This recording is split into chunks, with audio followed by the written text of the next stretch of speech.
الحمد لله نحمده ونستعينه ونستغفره ونؤمن به ونتوكل عليه ونعوذ بالله من شرور أنفسنا ومن سيئات أعمالنا من يهده الله فلا مضل له ومن يضلل فلا هادي له ونشهد أن لا إله إلا الله وحده لا شريك له ونشهد أن سيدنا ومولانا محمدا عبده ورسوله أرسله إلى الناس كافة بشيرا ونذيرا وداعيا إلى الله بإذنه وسراجا منيرا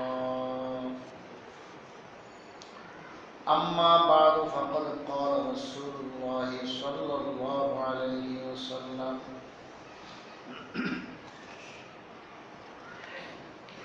عن أبي الدرداء رضي الله تعالى عنه يبلغ به النبي صلى الله عليه وسلم قال من أتى فراشه وهو ينوي أن يقوم يصلي من الليل فغلبته عيناه حتى أصبح كتب له ما نوى وكان صومه صدقة عليه من ربه عز وجل صدق الله مولانا العظيم وصدق رسوله النبي الكريم ونحن على ذلك لمن الشاهدين والشاكرين والحمد لله رب العالمين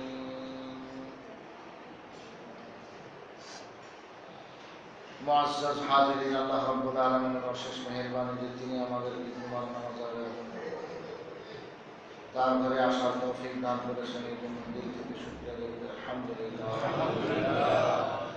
হুজুর আকরাম সাল্লাল্লাহু আলাইহি ওয়াসাল্লাম ইরশাদ করেন, যে ব্যক্তি এই নিয়ত করে ঘুমাইল যে রাত উঠে তাহাজ্জুদ পড়বে,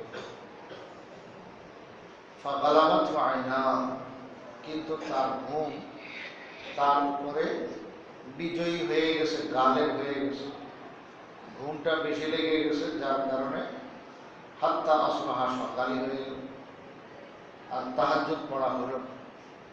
কিন্তু শোয়ার সময় যেহেতু তাহাজ্জুদের নিয়ত করে শুইছে, কুতিবা লাহু মা নাওয়া, হুজুর সাল্লাল্লাহু আলাইহি ওয়াসাল্লাম বলেন তার নিয়তের কারণে তার এই সওয়াব, তাহাজ্জুদের সওয়াব আমলনামায় লিখে দেওয়া। ওয়াকানা নাওমুহু সাদাকাতান আলাইহি মির রাব্বিহি আযজা ওয়া জাল, এবং আল্লাহ পাকের পক্ষ থেকে তার ঘুমটা হলো তার জন্য দান স্বরূপ সাদাকা, যে আল্লাহ তাআলা তারে ঘুম দান করেছেন, ওদিকে সওয়াব তার খারাপ, আর সেটা কি জানি মোটা, যেমনি ভাবে এটা মোটা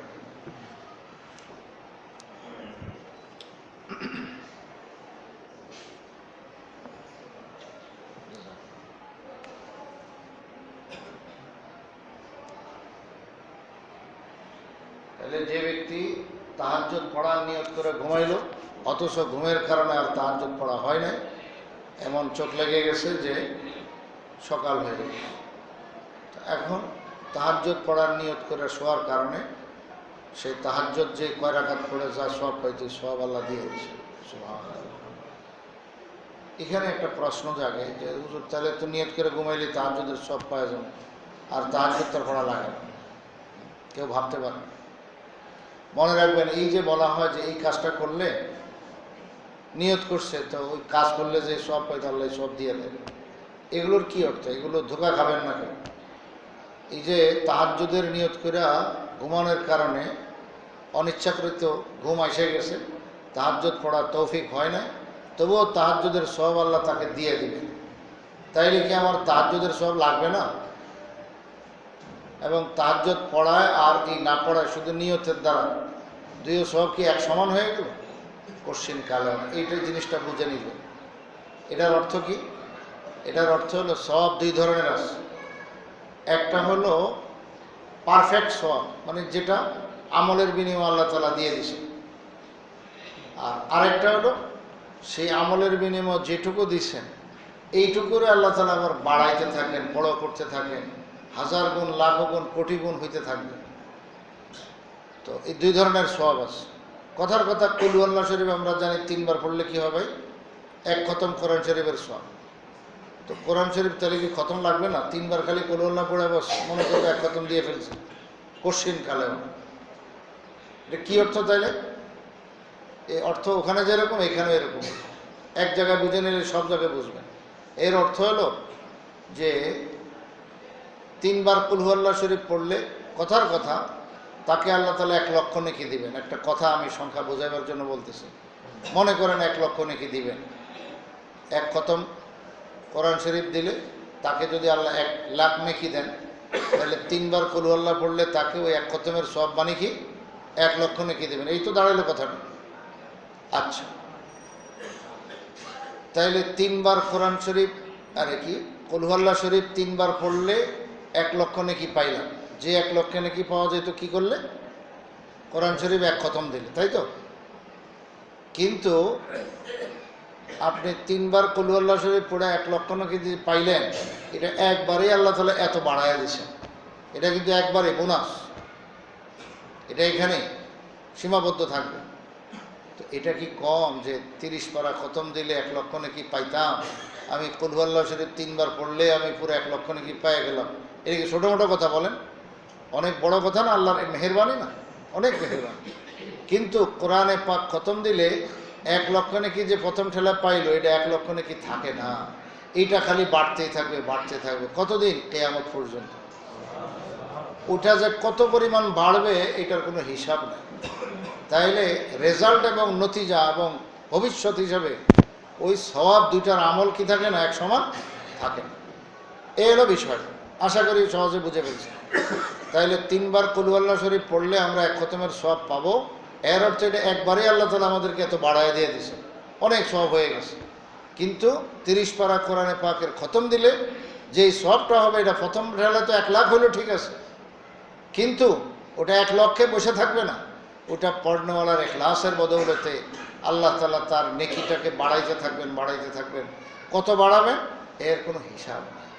সেটা 1 লাখ আর 1 লাখের মধ্যে থাকবে না, 1 কোটি হয়ে যাবে। 1 কোটিও 1 কোটির জায়গায় থাকবে না, 10 কোটি হয়ে যাবে। এইভাবে খালি কোটি কোটি অসংখ্য গুণ আল্লাহ বাড়াইতে থাকবেন। এই জন্য হাসরের ময়দানে গেলে তখন নেক যে সমস্ত বন্দা নেকি করে গেছে দুনিয়াতে, এই নেককার লোকেরা নেকি দেখে অবিশ্বাস করবে যে এই নেকিগুলো তো আমার না, আল্লাহ এটি কাটিয়ে মানে দিয়ে দিল কিনা।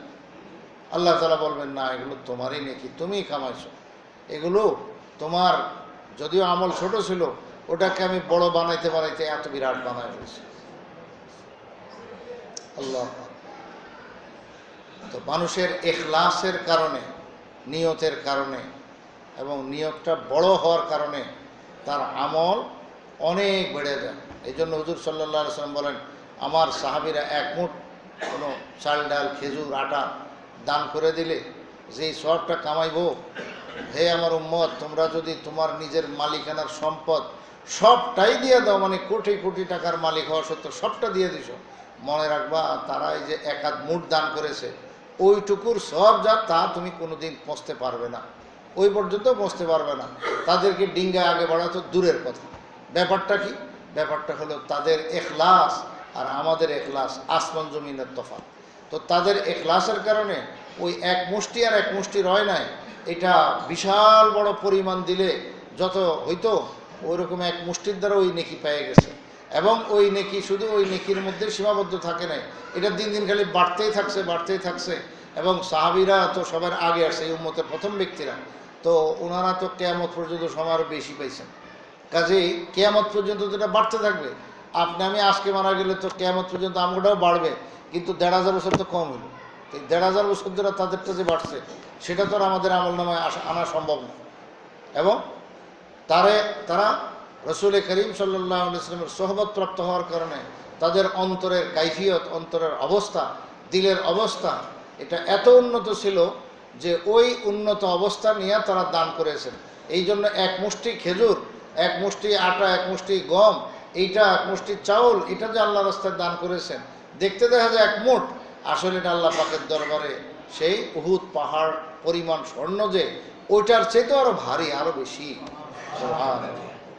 তো আল্লাহ তাআলা এটা মেহেরবানি করেছেন এই উম্মতের জন্য যে সামান্য আমলের মধ্যে অনেক সওয়াব দান করেন, কিন্তু এর অর্থই না যে তাহলে মূল আমল থেকে আমি সওয়াব বেশি পেয়ে গেছি। হ্যাঁ, এবং এই ধান্দাকেও করবেন না যে নিয়ত করে শুলে তাহাজ্জুদের সওয়াব পাওয়া যায় যখন, তো প্রতিদিন নিয়ত করে ঘুমায় থাকে। তো নিয়ত করেন, এটাও ভালো করে, কিন্তু ঘুমায় থাকার নিয়ত করেন না, জাগারে নিয়ত করেন। এখন যদি নিয়ত করছেন জাগ না হওয়ার এবং তাহাজ্জুদ পড়ার, যদি না পড়তে পারেন তাহলে কি হয়ে গেল? সওয়াব তো পেয়ে গেলেন।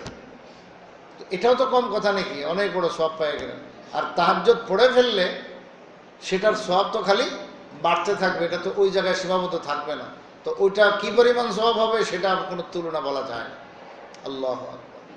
এরপরে আরেকটা জরুরি কথা, হুজুর সাল্লাল্লাহু আলাইহি ওয়াসাল্লাম বলছেন যে নিয়ত করে ঘুমাইছিল তাহাজ্জুদ পড়বে, নামাজ পড়বে। এখানে ইউসাল্লি শব্দ আসছে, যে ওয়াহুয়া ইয়ানবি আন ইয়াকুমা ইউসাল্লি মিনাল লাইল, এই নিয়ত করে শুইছে যে রাত্রে উঠে নামাজ পড়বে, এটাকে তাহাজ্জুদ বলে।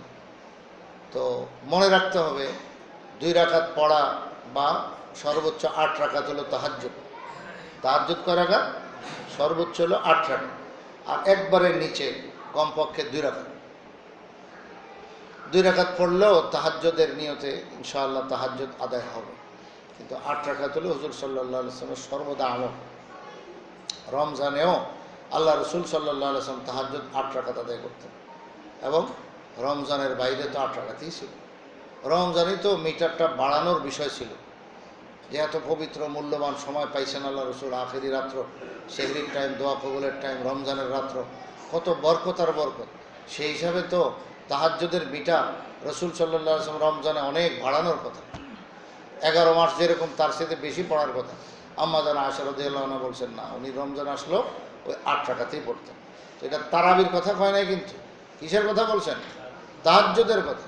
হুজুর সাল্লাল্লাহু আলাইহি ওয়াসাল্লাম 11 মাস যেরকম 8 রাকাত পড়তেন, সেই আপনার রমজান মাসেও 8 রাকাত পড়তেন। তাইলে সারা বছর একরকম।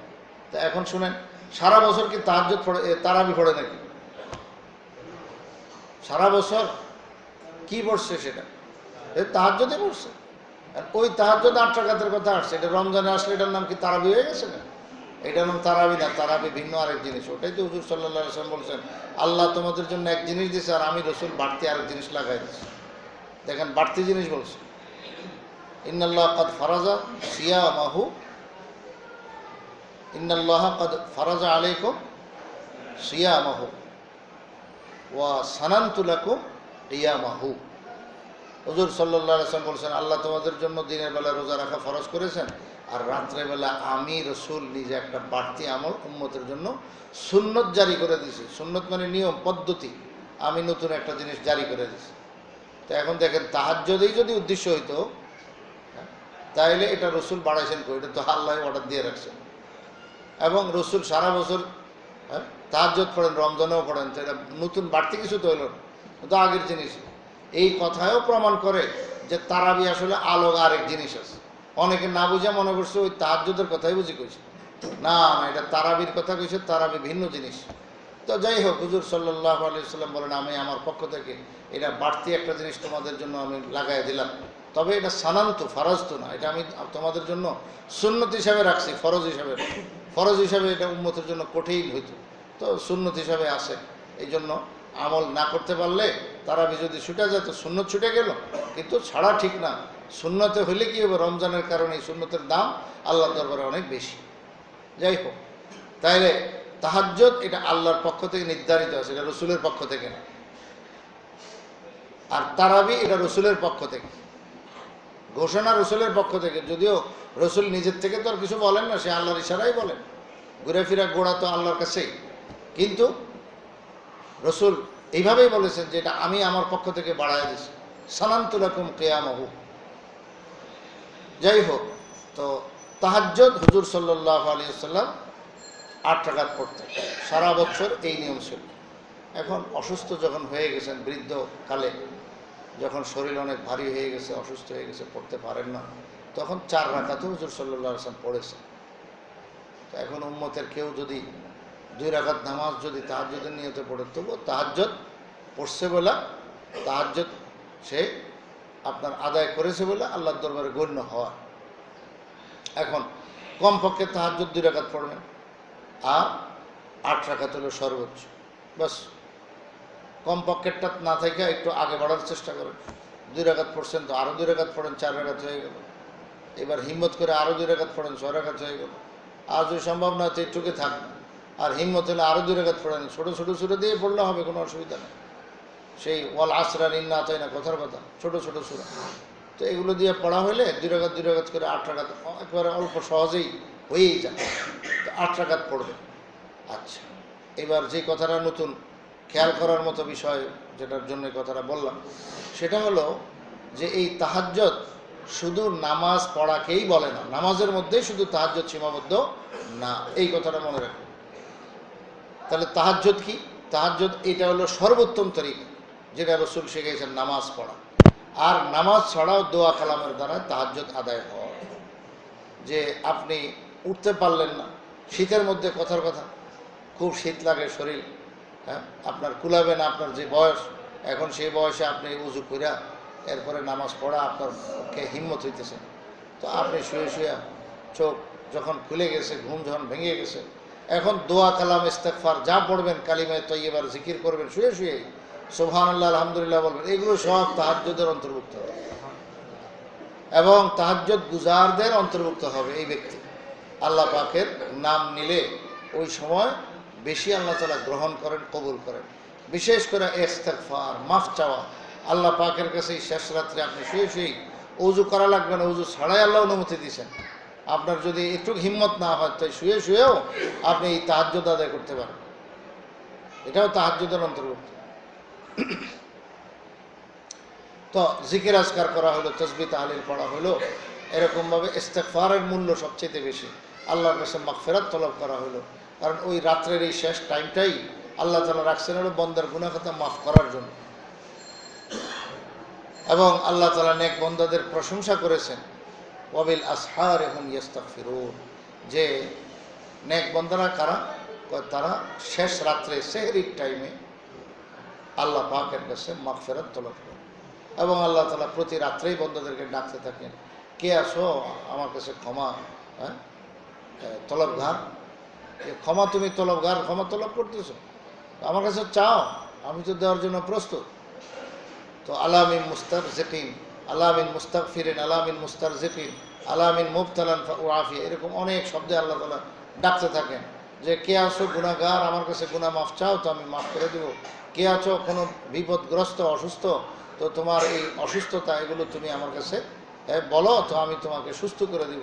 কে আছো বিভিন্ন রকমের বালা মুসিবতে লিপ্ত, তো এই সমস্ত বালা মুসিবত থেকে পরিত্রাণ আর মুক্তি আমার কাছে চাও, আজকের এই মুহূর্তে তোমাকে আমি মাফ করে দেব, তোমার বিপদ আপদ কাটায় দেব, সব দূর করে দেব। দেনেওয়ালা তো তিনি, আল্লাহ তাআলা পরিষ্কার বলছেন না যে আরে দেনেওয়ালা তো আমি তোমাকে খেলাই, আমি তোমাকে পিলাই, আমি তোমাকে পিন্দাই, তো তোমার খাওন পরন একবারে পান করন যা কিছু আছে সুখ শান্তি, এগুলো তো সব আমি রব্বুল আলামিনের পক্ষ থেকে আসে। তো কাজেই তুমি এগুলো আমার কাছেই চাও, না চাইলেও কিন্তু আল্লাহ দিবেন, এটা আল্লাহ পাকের মেহেরবানি। কিন্তু চাওয়াটা আল্লাহ পছন্দ করেন। অনেক বাবা আছে মনের এই কষ্ট, আমি অনেকের কথা শুনেছি যে হুজুর একটাই শুধু দুঃখ, এক বড় ডাক্তার, চক্ষু বিশেষজ্ঞ, অনেক বড় হাই লেভেলে, তো এর কাছে আমি কতবার শুনেছি এই কথাটা।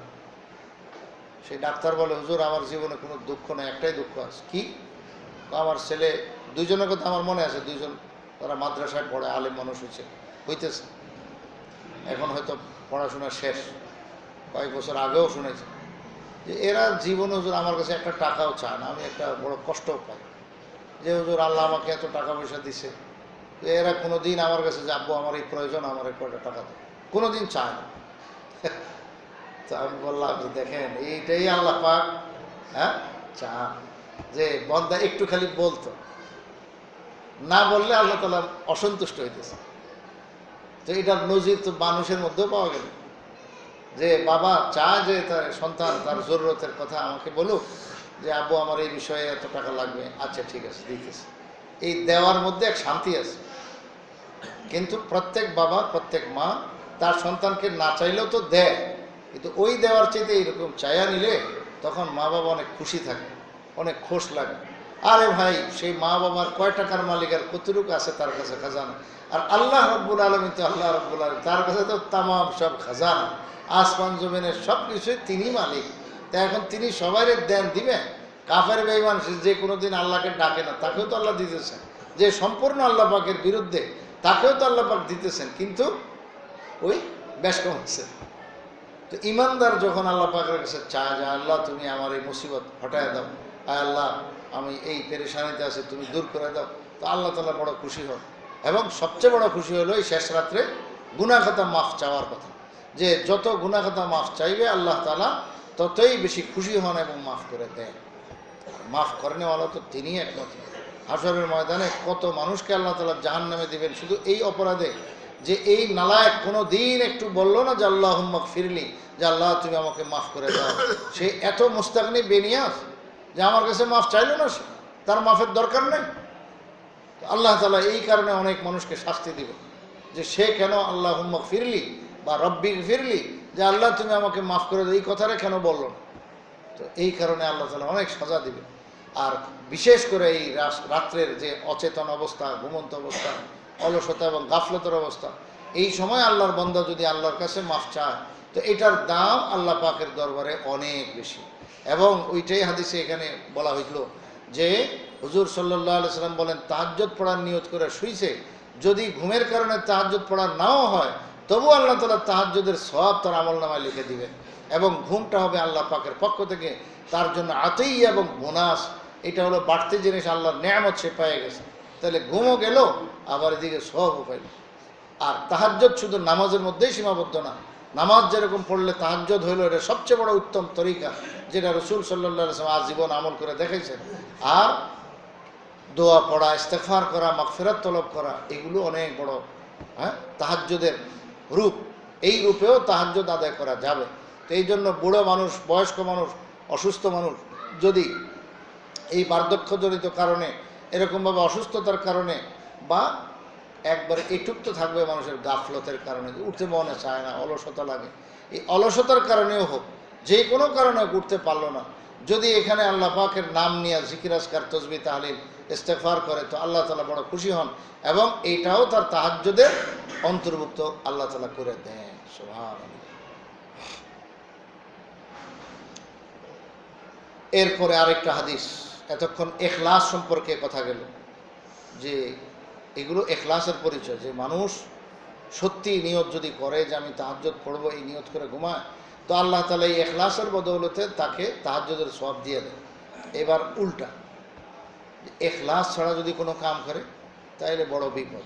যেমন কয়েকটা হাদিস শুনাইতেছে। হযরত জুনদুব ইবনে আব্দুল্লাহ রাদিয়াল্লাহু তাআলা আনহু থেকে বর্ণিত, তিনি বলেন হুজুর আকরাম সাল্লাল্লাহু আলাইহি ওয়াসাল্লাম ইরশাদ করেন, মান সাম্মা সাম্মা আল্লাহু বিহি, যেই ব্যক্তি নিজের আমল মানুষের সামনে প্রকাশ করে, নিজে মানুষকে দেখাইবার জন্য যে আমি এই কাজ করি, নেক আমলটা যেটা গোপন রাখার দরকার ছিল এটা মানুষের সামনে সে মানুষকে দেখাইবার জন্য যে আমি খুব করতেছি, এরকম যদি করে সাম্মা আল্লাহু বিহি, তো বাস তার বিনিময় এইটুকুই যে মানুষকে দেখানো, এর বিনিময় আল্লাহ পাকের কাছে আর কিছুই নেই।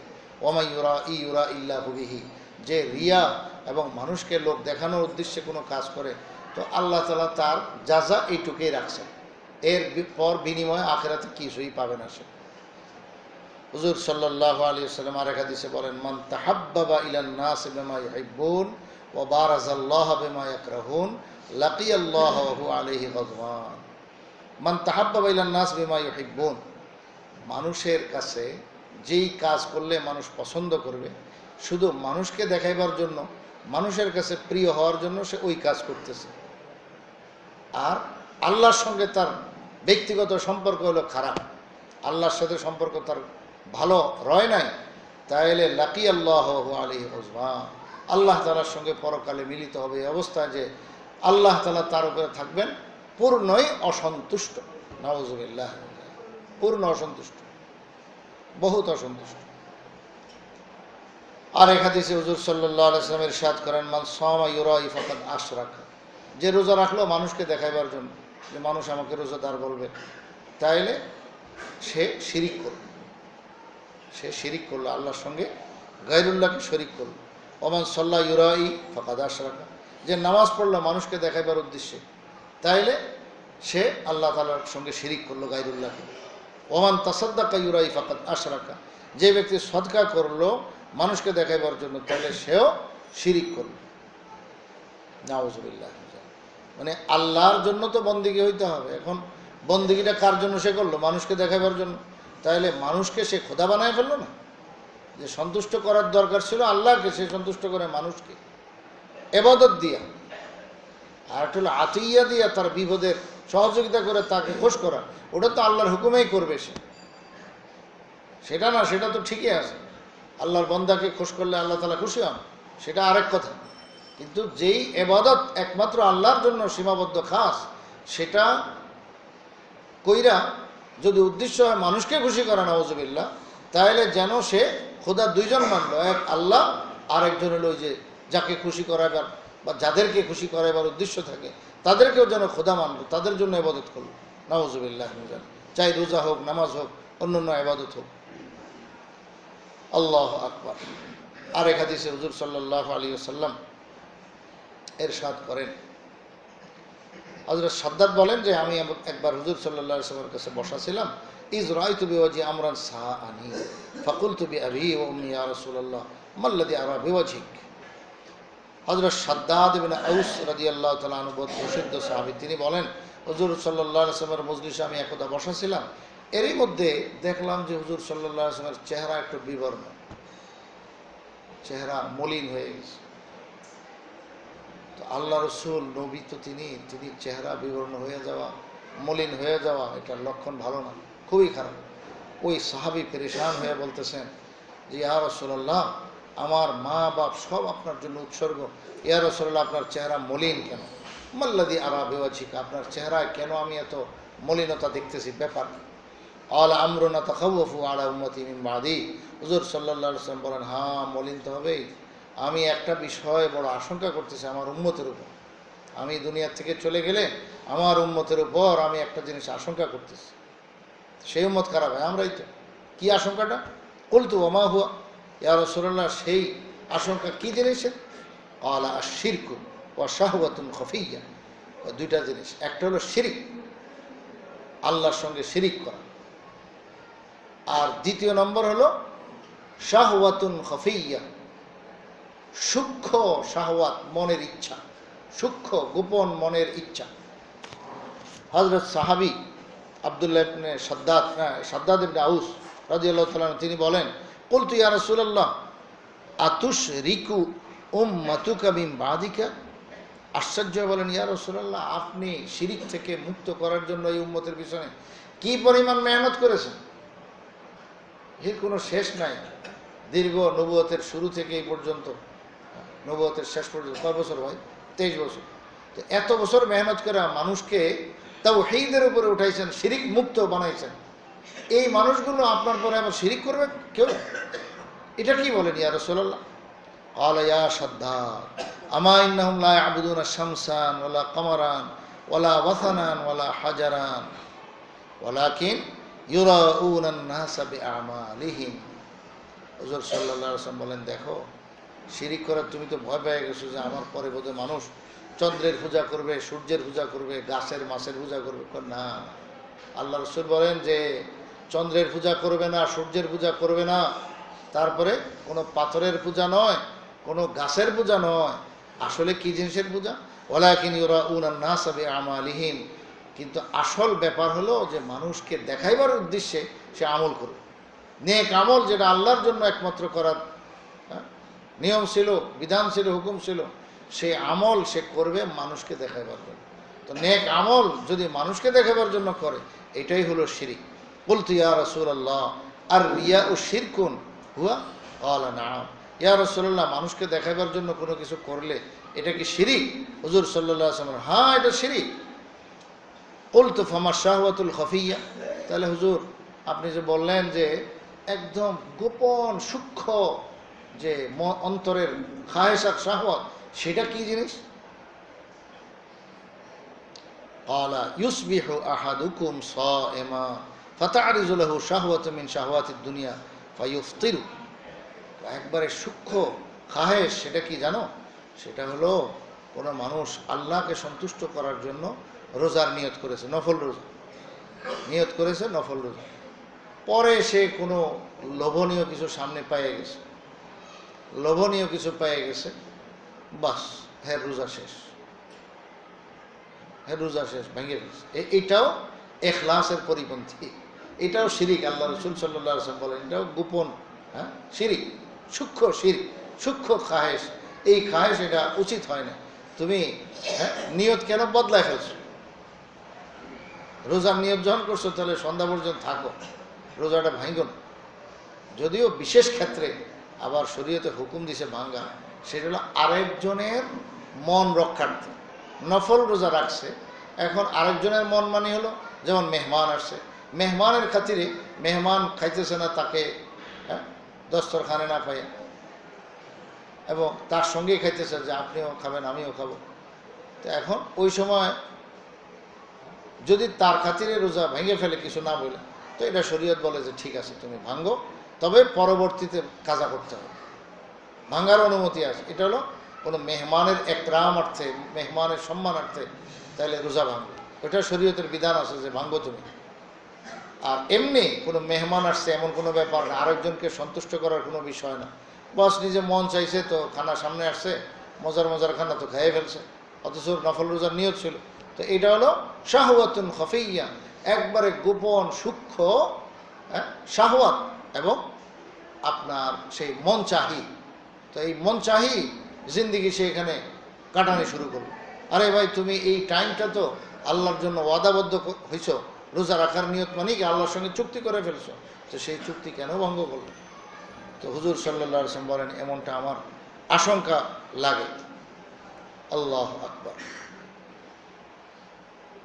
ইউসবিহু আহাদুকুম সাইমান ফাতারিজু লাহু শাহওয়াতাম মিন শাহওয়াতিদ দুনিয়া ফায়ুফতিরু, যে কোনো মনের শাহওয়াত আর খায়েশ মিটাইবার সুযোগ পাইছে, তো এখন রোজার কথা সে ভুলে গেছে, বাস সে কি করলো? ভেঙে ফেলল। তো এটা অনুচিত কাজ। এটাও আমি রসুল সাল্লাল্লাহু আলাইহি ওয়াসাল্লাম বলেন যে আমার আশঙ্কা হইতেছে আমার উম্মত এরকম করবে না, নফল রোজা যখন রাখছো তো এটা তুমি আর ভাঙো না। হ্যাঁ, ওই সমস্ত ক্ষেত্র আসলে সেটাও আল্লাহ পাকের বিধান, শরীয়তের বিধান যে তুমি ভাঙ্গো এবং পরবর্তীতে কাজা করো। আল্লাহ আকবার। হযরত মাহমুদ ইবনুল লবিদ রাদিয়াল্লাহু তাআলা আনহু প্রসিদ্ধ সাহাবী, রাসূলের যুগে অল্প বয়সে ছিলেন। তিনি বলেন যে হুজুর সাল্লাল্লাহু আলাইহি ওয়াসাল্লাম একদা ঘর থেকে বের হয়ে কি বললেন? মানুষকে বললেন, ইয়া আইয়ুহান নাস ইয়াকুম ওয়া শিরকাস সারায়ের, এই লোক সকল গোপনে শিরিক করা থেকে বাঁচবা, গোপনে শিরিক করা থেকে দূরে থাকবে। ক্বালু ইয়া রাসূলুল্লাহ ওয়া মা শিরকুস সারায়ের, ইয়া রাসূলুল্লাহ গোপনে শিরিক এটা কেমনে করে? গোপনে শিরিক কেমনে হয়? সাহাবায়ে কেরাম প্রশ্ন করলেন। ক্বালা ইয়াকুমুর রাজুলু ফায়ুসাল্লি ফায়ুযায়্যিনু সালাতাহু জাহিদা লিমা ইয়ারা মিন নাযারিন নাসি ইলাইহি ফাযালিকা শিরকুস সারায়ের। হুজুর সাল্লাল্লাহু আলাইহি ওয়াসাল্লাম বলেন এটার সূরত হলো কি শুনো। কেউ নামাজ পড়তেছিল, কেউ নামাজ পড়তেছিল, এখন লোক সকলের সামনে মানুষ তাকাইতেছে, মানুষ দেখতেছে, এই জন্য নামাজটাকে খুব সুন্দর করে। আর একা কি হইলে জেনাতন করে পড়ে। এই যে আলো অন্ধকারে বেশ কম হয়ে গেল, তুমি অন্ধকারে একা একই পড়লে একরকম আর মানুষের সামনে আরেক রকম। এটাও গোপন এবং সূক্ষ্ম শিরক, এটাও আল্লাহ তাআলা পছন্দ করেন না। হুজুর সাল্লাল্লাহু আলাইহি ওয়াসাল্লাম বলেন এটার থেকেও বাঁচা জরুরি। তো কোনো ব্যক্তি নামাজ পড়তে দাঁড়ায় আর মানুষ দেখলে তখন সে নামাজকে অত্যন্ত সুন্দর করে মেহনত করে করে, কেন? যেহেতু দেখে যে মানুষ তার দিকে তাকাই আসে। ফাযালিকা শিরকুস সারায়ের, হুজুর সাল্লাল্লাহু আলাইহি ওয়াসাল্লাম বলেন এটা হলো গোপন শিরক। আল্লাহু আকবার, এটা থেকেও বাঁচা জরুরি। আরেকটা হলো যে মানুষকে দেখাবার নিয়ত নেই, সে তার নিজের মতো করেই নামাজ পড়তেছে, এখন কোনো মানুষ দেখে ফেলছে এবং একা একই নামাজ পড়তেছিল, কেউ আয়সা হাজির হয়ে গেছে, তো নামাজরত দেখা অনেক সময় মনের মধ্যে ভালো লাগে। হযরত আবু হুরায়রা রাদিয়াল্লাহু আনহু বলছেন, ইয়া রাসূলুল্লাহ এমনটা অনেক সময় ঘটে যে আমি নামাজ পড়তেছি, আমার একা একই নফল নামাজ, তাহাজ্জুদ কোনো নামাজ, রাতে হোক দিনে হোক, রাত্রেবেলা তাহাজ্জুদ আছে, তো আমি পড়তেছিলাম একা, হঠাৎ কেউ এসে গেছে, তো আমাকে দেখে ফেলছে। তা আমার মনে একটা খুশি তো আসে যে আমাকে ভালো অবস্থায় লোকটা দেখেছে। এটা স্বাভাবিক, মানুষ মাত্র এটা খেয়াল আসতে পারে। হযরত আবু হুরায়রা রাদিয়াল্লাহু আনহু ব্যক্ত করেছেন, ইয়া রাসূলুল্লাহ এমনটা তো ঘটে। হুজুর সাল্লাল্লাহু আলাইহি ওয়াসাল্লাম বলেন, দেখো তুমি তো তাকে দেখাইবার উদ্দেশ্যে নামাজ পড়ো না, নামাজ পড়তে আসো তো আল্লাহর জন্য। বাকি সে তোমাকে নামাজ অবস্থায় এরকম দেখে ফেলছে, এখন তুমি তোমার স্বাভাবিক গতিতে নামাজ পড়তেছো, সে দেখে গেছে, দেখে ফেলছে, এইটা হলো তোমার নগদ একটা লাভ, নগদ লাভ, যে আল্লাহ তাআলা তোমাকে নেককার হিসেবে মানুষের সামনে প্রকাশ করে দিছে। তুমি তো প্রকাশ করতে চাও না, কিন্তু প্রকাশ হয়ে গেছে। তোমার নিয়ত থাকতে পারবে না, কিন্তু প্রকাশ হয়ে গেলে সেটা আল্লাহ পাকের পক্ষ থেকে হয়। নেককার হিসেবে প্রসিদ্ধ হওয়া, এটা আল্লাহ পাকের এক বহুত বড় নেয়ামত। সাহাবায়ে কেরাম এক যুদ্ধে এরকম যাইয়া কিছু লোকদেরকে পাইছেন, তো হত্যা করে তাদের মাল সামান, তাদের ছাগলের সেই পাল সবগুলো নিয়ে মদিনা শরীফে হাজির হয়ে গেছে। আয়াত নাজিল হয়ে গেছে। এখানে কি হয়েছে, ওই যে ছাগলের সাথে যে ছাগলের মালিকগুলো ছিল, ওই আল্লাহর বান্দাদেরকে একদম হত্যা করে ফেলছে। অথচ তারা খালি বলতেছে, আরে আর আমরা মুসলমান, আমরা মুসলমান, আমরা কালিমাওয়ালা, এই যে কালিমা পড়তেছি। কয় না, আমাদের বিশ্বাস হয় না, তোরা বাঁচার জন্য মুখ দিয়ে এখন কইতেছ, দিলের মধ্যে কুফর শিরিক ভরা, মুখে শুধু কইতেছ, তো মেরে ফেলছে। সাহাবায়ে কেরাম এই ঘটনা করার পর আল্লাহ তাআলা আয়াত নাযিল করছে। আল্লাহ তাআলা বলছেন যে ইজা জরাবতু ইয়া আইয়ুহাল্লাযীনা আমানু ইজা জরাবতুম ফিল আরদি, কি আয়াত আবার সব কাছে নিয়ে আসবে। তো হে মোমেনগণ, তোমরা যখন এদিক সেদিক সফর করো, তো মানুষের কথা শুনলে একটু তাহকিক করো। ওই ব্যাপারে তোমরা এই কথা বলো না, লাস্তা লাস্তা লাস্তা মুমিনা, যে তুমি মুমিন নয়, ইমানদার নয়, এই কথা বলো না। এখানে আল্লাহ রাব্বুল আলামিন অনেক আজিম ও শান কথা বলেছেন, যে দেখো তারা তো ইমানদারই ছিল। আল্লাহ তাআলা যখন বলে ফেলছেন, সাহাবীদের তো একদম লজ্জিত হয়ে গেছে, এরা মুখে যা বলছে এটা সত্যি ছিল, তা আমরা তো মায়েরা অপরাধ করে ফেললাম, খুব অনুতপ্ত হয়ে গেছে। পরে আল্লাহ তাআলা খুব হিট লাগায় বলছেন, হ্যাঁ তোমরাও এক সময় কাযালিকা কুনতুম মিন ক্বাবলু ফামান্নাল্লাহু আলাইকুম, যে তোমরাও পূর্বে এমন ছিলে। অর্থাৎ যেই সমস্ত সাহাবীগণ এখন এখানে এদেরকে হত্যা করেছেন, এই সাহাবীরা সাহাবী হিসাবে রসুলের সোহবত প্রাপ্ত হিসাবে অনেক প্রসিদ্ধ হয়ে গেছেন, সবাই চিনেন, সবাই জানেন যে ইনারা ইমানদার, ইনারা রসুলের সাহাবী। ওই যে এই যে প্রসিদ্ধ হয়ে গেছে নেককার হিসেবে, রসুলের সাহাবী হিসাবে, এটা তো আমি রব্বুল আলামিন তোমাদেরকে প্রসিদ্ধ বানায় দিছি, দর্জনা গেছে পরিচিত বানায় দিছি। এটা আমার ইহসান, এটা আমার পক্ষ থেকে ভিন্ন আলাদা আরেক নেয়ামত। কিন্তু তুমি তো এক সময় ওদের মতো এরকম অপরিচিত ইমানদার ছিলা, যে তোমার কে জানতো। কাজেই তোমাকে যদি ওই সময় কোনো বড় সাহাবী এসে ধরে জবাই করে নিত, হ্যাঁ, যে না তুই মুসলমান না, তখন কি অবস্থা হতো তোমার? তো ওইটা আল্লাহ স্মরণ করেছেন। আমার বলার উদ্দেশ্য হলো যে নেককার হিসাবে প্রসিদ্ধ হয়ে যাওয়া, আপনি নেকির মধ্যে আছেন, এই অবস্থায় কোনো আল্লাহর বান্দা দেখে ফেলছে, এতে আপনার নেকিটা জানা হয়ে গেছে মানুষের কাছে, এটা আল্লাহ পাকের এক নেয়ামত। তবে এটা চাইতে নাই, কিন্তু আল্লাহ তাআলা দিয়ে দিলে এটা বহুত ভালো।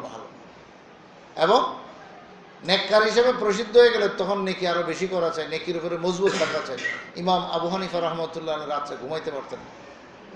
কেন? এক সময় কোনো লোকের মুখে শুনছেন, এই আল্লাহর বান্দা রাত ভর ইবাদত বন্দেগীতে মশগুল থাকে, কোনো সময় ঘুমায় না। আসলে এরকম ছিল। যখন এটা লোক মুখে শোনা শুরু হয়েছে, তখন উনি আরো বেশি ইহতিমাম শুরু করলেন। আর মোটে ঘুমায় না, কয়েন ঘুমানো আর জায়েজই নেই, কারণ মানুষ আমার ব্যাপারে এটাই জানে যে আমি রাত ভর ইবাদত করি, এখন ঘুমাই কেমনে? নাহলে তো এটা মানুষ যেভাবে জানে তার ব্যতিক্রমটা হবে, এটা তো একরকম মুনাফিকি আচরণ, তো আর ঘুমায় না। যাই হোক, তো আরো ইহতিমামের সাথে সে ইবাদত বন্দেগীর মধ্যে লাগা চাই। তো আমরা যে কোনো আমল করব, এটা একমাত্র আল্লাহকে সন্তুষ্ট করার জন্য করব। মানুষকে সন্তুষ্ট করার নিয়ত করলে এটা শিরিক হবে, রিয়া হবে। যতক্ষণ যা হাদিস শুনলাম এগুলোর থেকে এই কথা স্পষ্ট হলো যে বাকি আল্লাহ তাআলা নেককার হিসাবে মশহুর করায় দেন, প্রসিদ্ধ করায় দেন, মানুষ জানে শুনে চিনে নেককার হিসাবে, ইবাদত গুজার হিসাবে, সেটা আল্লাহর পক্ষ থেকে হয়েই থাকে। সেটা অনাকাঙ্ক্ষিতভাবে আল্লাহ তাআলা দিয়েই দেন, ওটা আল্লাহ পাকের মেহেরবানি। এবং ওই মেহেরবানি আইসা গেলে নেককার হিসাবে যদি মানুষ আমাকে চিনে, তাহলে ঠিকই নেকির উপরে আরও ইহতেমাম করা, আরও অবিচল মজবুত থাকা, অটল থাকা, এটা আমার জন্য আরও জরুরি। আল্লাহ তাআলা আমাদের সকলকে বোঝার আমল করার তৌফিক দান করুন। সুন্নত বাকি থাকলে পড়ে